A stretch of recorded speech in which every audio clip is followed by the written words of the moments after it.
Hello YouTube. So here we got some pickups here. Hopefully the fan above isn't too loud. I can hear it, but I guess I'll know once I hear the replay and kind of do a little bit of editing. Regardless, we'll go through with it and see some of the stuff that was able to be picked up, mostly from ShipMyCards. That's where a lot of these cards came from different eBay lots that I was able to consolidate. So we're gonna get into it. I've got a lot of stuff for the Baker PC. That's all going to be the stuff at the end, and then some other stuff, including a bunch of toss-ins that were actually included as part of various lots. So I'll start off with those. This pile here is just add-ins. They all came as part of a different lot that I purchased. So we start off actually with a new Allure, Tony Schiavone. And you've got the Black Rainbow, the orange, numbered to 299. Let's see here, refresh my memory. I think it's the Orange Dynamite if memory serves me, but regardless, it is numbered to 299, so we got that on there. And then a variety of these different playing cards. These all came as part of the lot, so it all came in the same envelope. So you can see there, Juice Robinson, Big Bill, Hook, and Brian Keith, with Tony Schiavone on the other side as the Joker. That's actually a little bit short printed, so that might be a candidate to wind up at COMC. Nonetheless, it's nice to have. These are literally all toss-ins that were included as part of different purchases. Next up here, I do have one JC Jayne. Actually, funny enough, obviously, since she won the NXT Championship, I ended up taking that 1-of-1 card that I had on a previous mail day, and I ended up putting back up on eBay.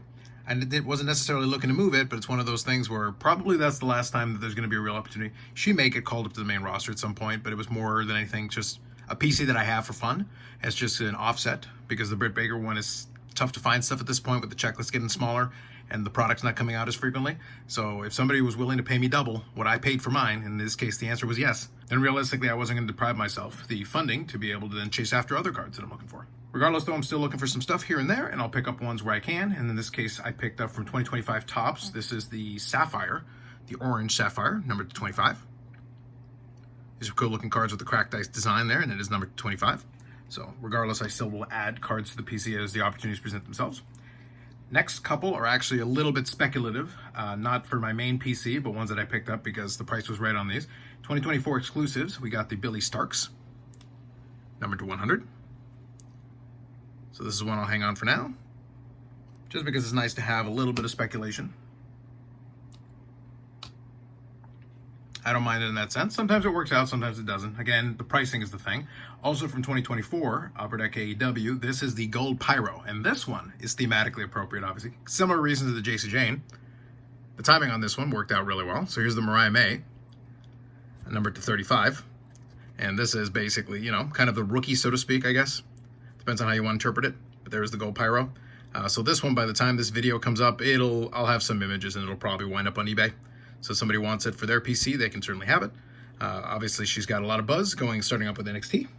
I would say good for her. You know, it's something that's very clear was a dream of hers in that perspective. I do think it's a shame because I do think there was some other storyline opportunities in AEW. I will say I disagree with anyone who criticized the AEW run because realistically, she had a storyline, she had a championship, a beginning, a middle, and an end. I think it was a pretty good run for what it was. I do think, though, that if it had been me, I probably would have gotten her to do one or two things kind of on the way out. Even if she wants her contract to expire and wants to go to WWE, that would have been my approach to it. Just be like, hey, you're still under contract. Finish up here with one or two things and then, you know, be on your way and do whatever you're going to do. Regardless, though, for the cards themselves, you can definitely see a little bump for people getting very aggressive with those pricings on eBay. Now, with that done, let's get into some of the PC stuff. This is all straight from the Britt Baker PC, and I've marked all these off the checklist, so let's get into it. First one, we got Black Diamond. We got the event logo patches here. This was the one that I was missing. I had actually purchased a duplicate of the other one, so this is one where I had the wrong one, but now I'm finally able to mark it off the checklist. The manufactured patches don't really excite me too much, but I still needed it, so I picked it up. This next one here is 2023 AEW, the UD exclusives. I've actually got a bunch of these, but as happens with the exclusives, I do tend to hoard them a bit. It is numbered to 100, so that is the 2023 edition. So that is not a new edition, it's just another one to add to the pile. Next up, though, is 2024 Upper Deck AEW, and this is actually a Day with the Belt short print. Nothing too crazy. It's kind of a studio photograph with it during the time of that Britt had the championship, but nonetheless, it is a very much short printed. All the Day with the Belts, and then the image variants are all very SP'd. So, if I remember, I'll put the odds on the bottom of the screen so you can see for yourself. I think it's like 1 in 2,000 packs, but regardless, it's quite a bit. It's probably more than 1 in 1,000. I forget the specifics on that one. Next up, 2024 Upper Deck AEW. We've got the Matte Relic. So we need that one as well. And next couple are actually very tough ones, so I was able to have that. Same thing, 2024, we're sticking with that, slowly marking those off the checklist. I've got most of the stuff now, so I'm slowly picking it up. The Upper Deck High Gloss, numbered to 10. It doesn't look like anything too crazy, but it is numbered to 10 on there. So the High Gloss is a great addition, and they do label them back, which is nice. Next one here is a really good one. This is the 2024 as well, but this is the Dynamite Auto. And the autograph here is out of 5. So you can see there the Dynamite foiling going on, very shiny. But then you can see there, numbered to 5. And then the other version of it is numbered to 10. I actually have that one in ComC, and that one I should be able to get in hand at some point, and then I'll be able to kind of complete the set of these minus the 1 of 1. So that'll be another year of these that I would have completed all the different autographs. Now with that done, we move up to 2025, and now we're looking at the Outburst. So again, we're slowly filling in the checklist here. The Outburst, they went with a similar design to the first year of hockey, where some more silvery in the background. It actually makes it pop quite a bit, plays with the light very well. These are fun to look at. And we've got 2025, the Clear Cut. So these are a little bit short printed as well. Not numbered, but they are short printed. With the Clear Cut there, you can see through. Next up, we've got the Pink Pyro from 2025.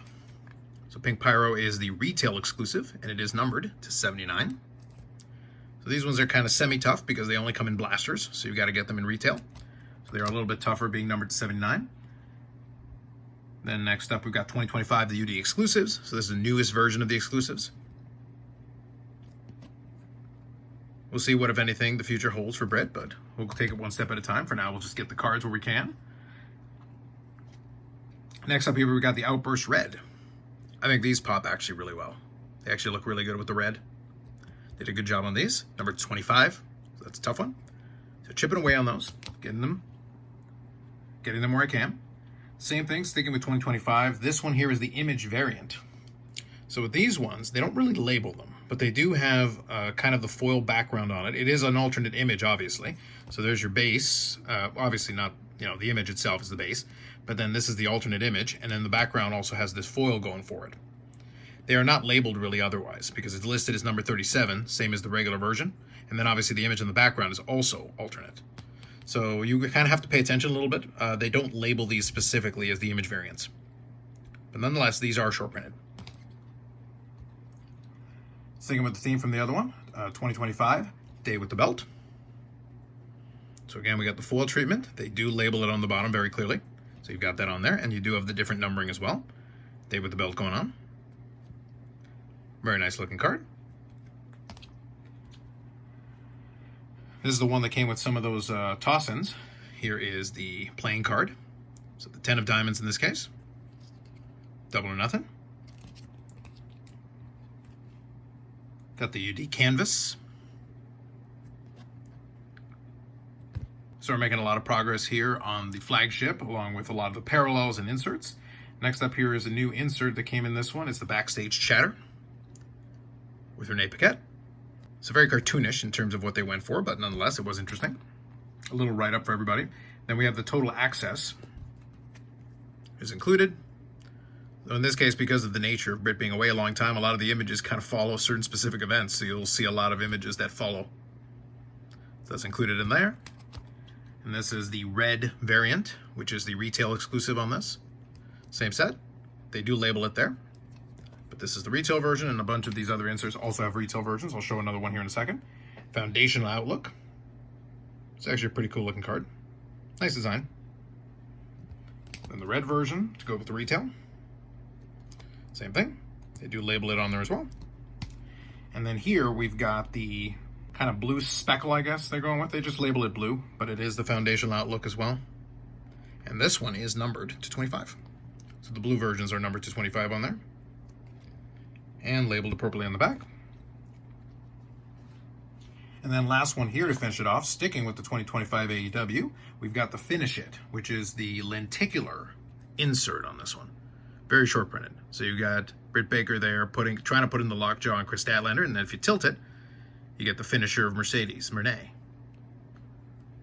So obviously these two were connected since Britt's first feud back came with Mercedes, but then you've got this lenticular design going along with it, and it is short printed, so you've got that on there.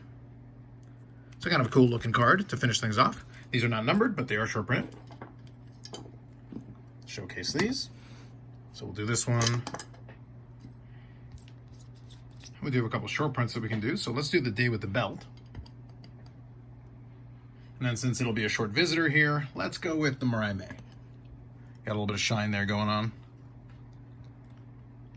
So those are the pickups coming from the ShipMyCards. Some pretty good stuff that came in. Some of the stuff, like I said, is going to be on its way back out, but a lot of the other stuff is PC, so I've already marked those off the checklist, made some really good progress. The checklist is looking kind of thin, especially since I've been able to get through, although there is still some stuff I'm missing, and a few items sitting at ComC that I'll probably get sooner or later, including some other short prints, so I'll be able to showcase those later on.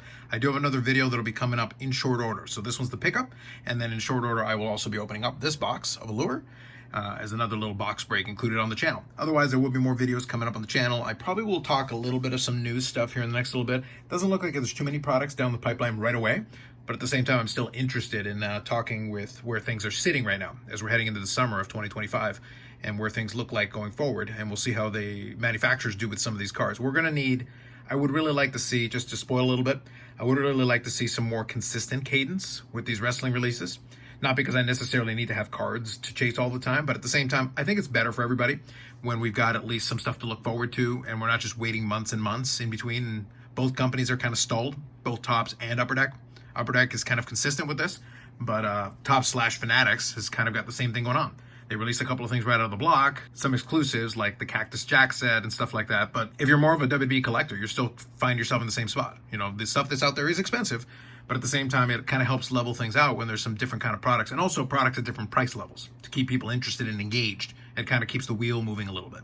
But anyway, I'll talk more about that in another video. Regardless, that's it for me for now. Like if you like the video, subscribe to the channel. Thanks very much, and we'll catch you in the next one.